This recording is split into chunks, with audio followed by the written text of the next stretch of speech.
Organization and its types. This issue is common for all departments. This means that regardless of your department, you are concerned with this issue. So in this topic, we are going to see what an organization is and various types of organizations. So first, let's see what organization is.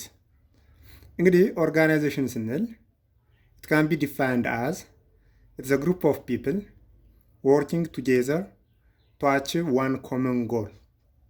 A group of people working together to achieve one common goal. Let's take an example. For instance, Dashin Brewery Factory is an organization. Yes, it is an organization. Dashin Brewery Factory it is a group of people starting from the general manager to functional manager up to daily laborers. It's a group of people. All people works together. All the people that works together have one common goal. That is achieving the goal of the organization. Achieving the target of the organization. Let's take another example. For example, Bahar Dar University. It is an organization. Yes, it is an organization.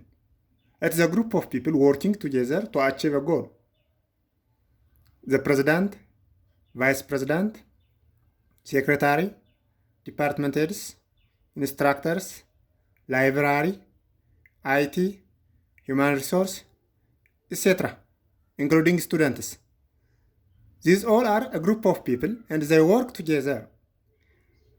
They work together for one common goal. The goal is delivering quality education to students. So vice president, vice president እስከ ላይብራሪ እና የአይቲ ሁማን ሪሶርስ ሰራተኞች ድረስ እስከ ሬጅስትራር ሰራተኞች ድረስ መምህራንን ጨምሮ ሁሉም ዓላማቸው አንድ ነው። አንድ የጋራ ዓላማ አላቸው። እሱም ዴሊቨሪንግ ኳሊቲ ኤዱኬሽን ቱ ስቱደንትስ። ሶ ኦርጋናይዜሽን ኢዝ አ ግሩፕ ኦፍ ፒፕል working together to achieve one common goal ስንል በዚህ መልኩ ነው። Now, if we know what organization is, how many types of organizations do you know? Organization can be classified differently on different bases. So, if I are asked, how many types of organizations do you know? You can say 2. What are they? Public and private. When you say public organization, it is a government owned, while the latter is private organization. It is individuals owned or other people's owned by other than government. For instance, universities, public universities like Bahar Dar University, like Jimma University, like Mekelle University, like Hawassa University. All these universities are public institutions. They are owned by the government. Whereas private organizations includes organizations like Dashin Brewery Factory, like Abyssinia Bank, like Abbay Bank, like Oromia International Bank. These all are institutions which are not owned by the government. So organizations may be of 2 types, public and private.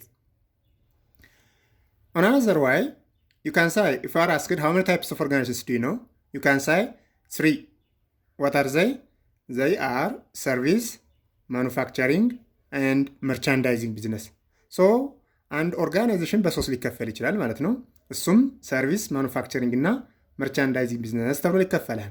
ይሄ ሰርቪስ፣ ማኑፋክቸሪንግ እና መርቻንዳይዚንግ ቢዝነስ የሚለው ክላሲፊኬሽን ፓርቲኩላርሊ ለቢዝነስ ተማሪዎች በጣም አስፈላጊ ነው። ለሁሉም አይነት ዲፓርትመንቶች፣ ለሁሉም አይነት ኮርስ ላይ ይህ ክፍፍል ማወቅ የግድ አስፈላጊያችሁ ነው። ፎር ኢንስታንስ አካውንቲንግ የሚማር ተማሪ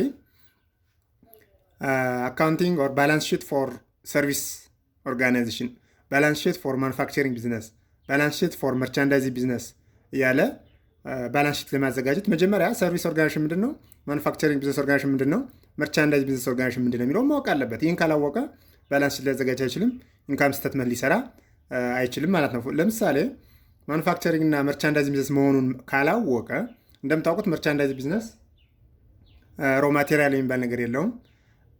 ስለዚህ ባላንስ ሺት ሲያዘጋጅ ሮ ማቴሪያል ኢንቨንተሪ የሚል ሊመጣ ነው ማለት ነው። ማኑፋክቸሪንግ ቢዝነስ ከሆነ ግን ሮ ማቴሪያል ኢንቨንተሪ ይኖረዋል ማለት ነው። ስለዚህ ያንን ለመስራት እንኳ ይህንን የቢዝነስ ክላሲፊኬሽን አስቀድሞ ማወቅ ያስፈልጋል። በማኔጅመንትም ብንመጣ ማትማቲክስ ፎር ማኔጅመንት ኦር ኦፕሬሽን ሪሰርች ኦር ኦፕሬሽን ማኔጅመንት ስትማሩ የግድ ይህን ክላሲፊኬሽን ታገኙታላችሁ። ፎር ኢንስታንስ ኢን ማትማቲክስ አስዩም ሰርተን ማኑፋክቸሪንግ ቢዝነስ ብሎ ነው ወርድ ፕሮብለም እንኳን የሚጀምረው። ስለዚህ ማኑፋክቸሪንግ ቢዝነስ ምንድን ነው የሚለውን ቀድማችሁ ካላወቃችሁ ማትማቲክስ በስራ ልትማሩ አትችሉም።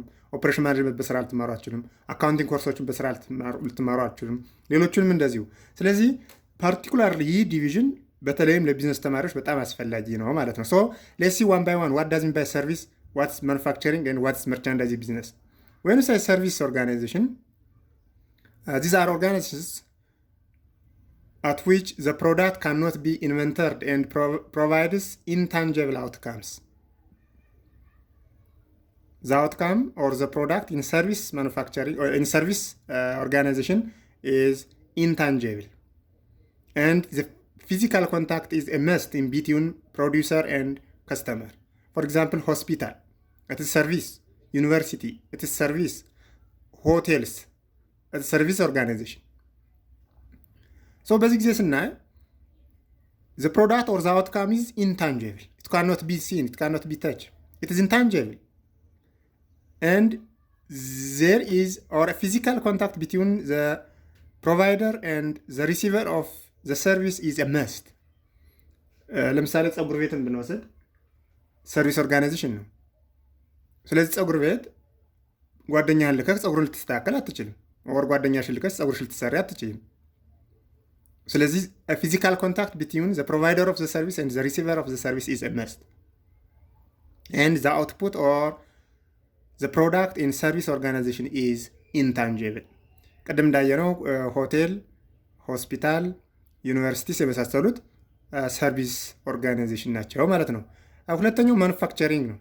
ማኑፋክቸሪንግ ቢዝነስ ኦር ማኑፋክቸሪንግ ኦርጋናይዜሽን ስንል it's an organization which takes inputs from the surrounding and converts the input into an output. The output is a tangible product. ስለዚህ ጥሬ ግባትን ከአካባቢው የሚወስድ ያን ጥሬ ግባት ትራንስፎርም ኮንቨርት ቼንጅ አድርጎ ወደ አውትፑት አናዘር ኒው ፕሮዳክት የሚቀይር ቢዝነስ ኦርጋናይዜሽን ማኑፋክቸሪንግ ኦርጋናይዜሽን ይባላል። ፎር ኤግዛምፕል ዳሽን ብሪወሪ ፋክተሪን ብንወስድ ኢት ኢዝ ዋን ፕራክቲካል ኤግዛምፕል ፎር ማኑፋክቸሪንግ ቢዝነስ። ዳሽን ብሪወሪ ፋክተሪ ብቻ አይደለም፣ እነ ሞሰቦ ሲሚንቶ ፋክተሪን ብንወስድ፣ እነ ባህር ዳር ቴክስታይል ፋክተሪን ብንወስድ these all are types of manufacturing business. So in manufacturing business there is an input. The input will be transformed or converted into an output, and the output or the product is tangible, unlike service business organization. The output in manufacturing business is tangible. In manufacturing business there may no physical contact in between the manufacturer and the receiver of the product or the customers. So there may be little contact or there may not be a contact at all. For example, የዳሽን ብሪወሪ ፋክተሪ አንድ ጠርሙስ ቢራ ብትፈልጉ ዳሽን ቢራ ፋብሪካ አምራቹ አይደለም ቤት ድረስ የሚያቀርብልህ፣ መሀል ላይ ሚድልሜን የምንላቸው ኢንተርሜዲያርስ ይኖራሉ። ስለዚህ የግድ ሰርቪሱን አክሰፕት የሚያደርገው ወይም ደግሞ ከስተመሩና ማኑፋክቸረሩ ፊዚካል ኮንታክት ግዴታቸው አይሆንም ማለት ነው። ሌላው መርቻንዳይዝ ቢዝነስ ነው። ሶስተኛው ክላሲፊኬሽን መርቻንዳይዝ ቢዝነስ መጣ is a type of business which buys and resells products without any physical transformation. እንግዲህ ማኑፋክቸር ላይ ቅድም እንዳየነው ኢንፑት ይወስዳል፣ ፕሮሰስ አውትፑት አለ። there is an input process output, it converts inputs into an output and the output is tangible ይላል። መርቻንዳይዝ ቢዝነስ መጣ ግን ኢንፑት ባል ነገር የለውም፣ ምንም አይነት ፊዚካል ትራንስፎርሜሽን አያደርግም። ይልቁንም ኦልሬዲ ፕሮዲስድ የሆኑ ያለቀላቸው አውትፑትን ፕሮዳክትን ከማኑፋክቸሪንግ ቢዝነስ ይገዛና መልሶ ምንም አይነት ፊዚካል ትራንስፎርሜሽን ሳያካሄድ መልሶ ለፋይናል ከስተመርስ ኦር ለሪቴለርስ ይሸጣል ማለት ነው። እንደዚህ አይነት ቢዝነስ ኦርጋናይዜሽን በሙሉ መርቻንዳይዝ ቢዝነስ ይባላሉ። የምናያቸው የልብስ ሱቆች፣ የጫማ መደብሮች በሙሉ የመርቻንዳይዝ ቢዝነስ ኤግዛምፕሎች መሆን ይችላሉ። ቴክስታይል ፋክተሪ ያለቀለት ልብስ ይገዛሉ፣ ከጫማ ፋብሪካዎች ልብስን ይገዛሉ፣ ከሲሚንቶ ፋብሪካዎች ሲሚንቶን ይገዛሉ፣ ለፋይናል ከስተመሩ ወይ ደግሞ ለሪቴይለሩ ያከፋፍላሉ። እነዚህ ሆልሴለርስ የምንላቸው በሙሉ በዚህ ክላሲፊኬሽን መግባት ይችላሉ። ስለዚህ ቢዝነስ ኦርጋናይዜሽን በሶስት ሊከፈል ይችላል። እነሱም ሰርቪስ፣ ማኑፋክቸሪንግ እና መርቻንዳይዝ ቢዝነስ ብለን ልንከፋፍላቸው እንችላለን ማለት ነው። ሌላው ቢዝነስ ኦርጋናይዜሽን ኦር አን ኦርጋናይዜሽን ካን ቢ ኦፍ 4 ታይፕስ። እነሱም ሶል ፕሮፕራይተርሽፕ፣ ፓርትነርሽፕ፣ ኮርፖሬሽን ኤንድ ኮኦፐሬቲቭስ ተብለው ቢዝነስ ኦርጋናይዜሽን በ4 ሊከፈል ይችላል ማለት ነው። ሶል ፕሮፕራይተርሽፕ ስንል here there is only single ownership፣ የካምፓኒው የድርጅቱ ባለቤት አንድ ግለሰብ ይሆናል ማለት ነው። ፎር ኢንስታንስ ፕራይቬት ኮሌጅን ብናይ ሲንግል ኦነርሽፕ ናቸው በአብዛኞቹ። ፓርትነርሽፕ ሊኖር ይችላል፣ ግን አንድ ባለቤት ብቻ አንድ ሲንግል ኦነር ካላቸው ሶል ፕሮፕራይተርሽፕ አዘ ኔም ኢንዲኬትስ ሶል ፕሮፕራይተርሽፕ እንለዋለን። ፓርትነርሽፕ ስንመጣ ግን 2 and more ፓርትነርስ ኦር ሚውቹዋል አግሪመንት አድርገው ቢዝነሱን ፎርም የሚያደርጉት ከሆነ ፓርትነርሽፕ ነው። በዛም ፓርትነርሽፕ ዲድ አለ ኦር ፓርትነርሽፕ አግሪመንት አለ። 2 or 3 ከዛም በላይ ሆነው በጋራ አንድን ቢዝነስ ኦርጋናይዜሽን ፎርም ካደረጉ ፓርትነርሽፕ ይባላል። ፕሮፕራይተርሽፕ ስንል ግን አንድ ግለሰብ ብቻ አንድ ኦነሩ ብቻ ኦነሩ ራሱ ማኔጀር ነው። ኦነር ማኔጀር ነው። ዘ ኦነር ሂምሰልፍ ኢዝ ዘ ማኔጀር ኦፍ ዘ ቢዝነስ ኦርጋናይዜሽን ኤንድ ዜር ኢዝ ኦንሊ ሲንግል ኦነርሽፕ ነው። ፓርትነርሽፕ ስንመጣ ግን ኦነሩ የግድ ማኔጀር ላይሆን ይችላል፣ ሌላ ማኔጀር ይቀጠራል። ኦር ከኦነሮች መካከልም ማኔጀር ሊሆን ይችላል። ግን ኦነሩ ግዴታ ማኔጀር ይሆናል ማለት አይቻልም። ኮርፖሬሽን ስንመጣ ዘር ኢዝ አን አርቲፊሻል ፐርሰን ኢን ፍሮንት ኦፍ ሎው። አርቲፊሻል ፐርሰን ምንማታችን ነው? ድርጅቱ ራሱ እንደ በህግ ፊት እንደ ግለሰብ እንደ አንድ አርቲፊሻል ፐርሰን ይቆጠራል። ኤንድ ኮርፖሬሽን ሴልስ ስቶክስ፣ አክሲዮን በመሸጥ የሚተዳደሩ ድርጅቶች ለምሳሌ ዳሽን ቢር ፋክተሪ በኮርፖሬሽን ደረጃ ነው የሚታወቁት እና አባይ ባንክ እና ንብ ኢንሹራንስ ሴትራ ብናይ ዛር ኮርፖሬሽንስ they can sell stocks to shareholders and shareholders have limited liability in corporation። ምን ማለታችን ነው? shareholders have limited liability ስንል ላይ ጀምረን ብናይ ሶል ፕሮፕራይተርሽፕ ጊዜ unlimited liability ነው። ምን ማለት ነው? ሶል ፕሮፕራይተርሽፕ በቢዝነሱ ስም የተበደረው ብድር ቢኖር ብድሩን መክፈል ቢያቅተው አበዳሪው ከቢዝነሱን ከመውረስ አልፎ የባለቤቱን ወር የግለሰቡን ፕራይቬት ንብረት እስከ መውረስ መብት ይኖረዋል። ስለዚህ አንሊሚትድ ሊያቢሊቲ ያለ ማለት ነው። በፓርትነርሽፕ ጊዜም ስንመጣ እንደዛው።